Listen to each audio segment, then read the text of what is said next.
Virya also refers to what you call as Vajra, which means stability, or diamond, which is the hardest thing.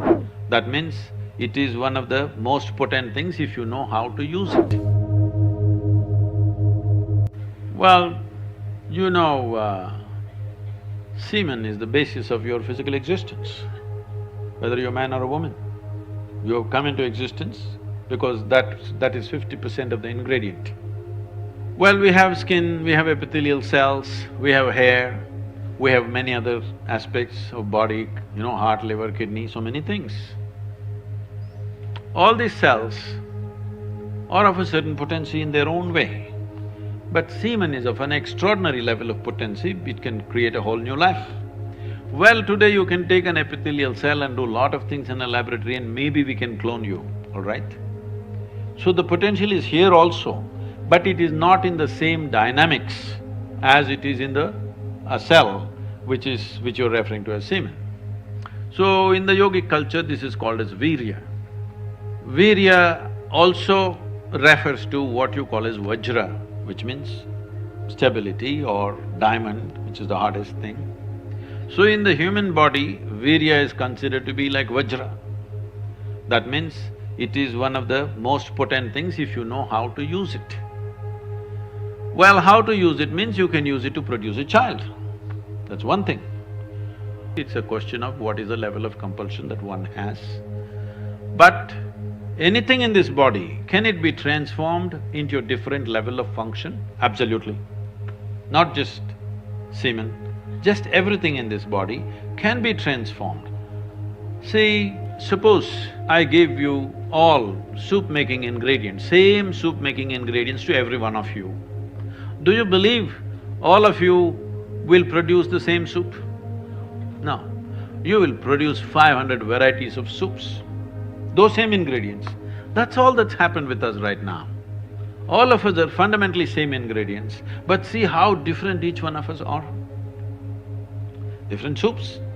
Well, if I give you soup-making ingredients, either you can make a great soup or a lousy soup. Depends what kind of skills you have, isn't it?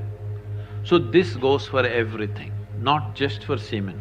Every dimension of your body and your mind, you can transform into something tremendous, or you can make it mediocre, or you can make it a serious problem. Every aspect of your life. That goes for this aspect of life also. This same energy, see, people are making it literal translations, but if you want to produce a certain, let's say, epithelial cells, how much energy the body spends on it? And if you want to produce a cell which you call a semen, how much energy body spends is very different. This can be scientifically established.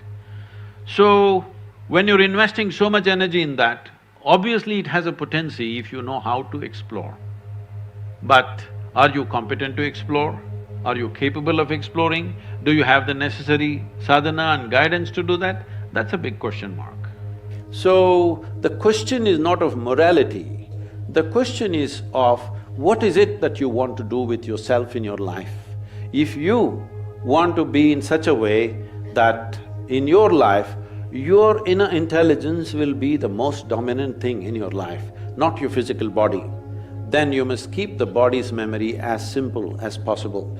This is why simple types of food, you know, people go into very simple kind of food, not complicated. Even now, I eat one meal a day and I eat only one item in the meal. I won't eat 10. I may eat all of those things another day, but today I'll eat only one item because it makes a huge… Just experiment and see, don't go by what I'm saying. Just experiment and see, especially when your examination time comes, eat simple food and see what a difference it makes for your intelligence, how it functions, how alert you are, everything. So, what is it that you're trying to build yourself to? Do you want to build yourself to be a sexual supernova? Or… No, I'm saying some people may have that intention, that's up to them. But what is it that you want to do with your life is something that you must decide. If you have decided that, it's very, very important that you don't unconsciously pick up enormous amount of memory, because this will lead to… Later on you will see, it'll become very difficult to remain peaceful and joyful in your life, no matter what good things may be happening, simply because there is confusing memories in the system.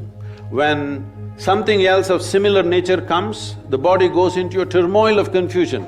It may not translate into your mind, just physically it will go on. So, it's a choice that one has to make. It's not a question of morality, it is a question of living sensibly. For example, somebody is out to climb Mount Everest, okay?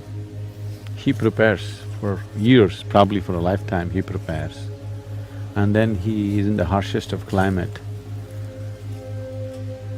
denying himself every pleasure of life, of comfort, of family, of society, everything that normally people want to have, he denies himself all that to climb the mountain.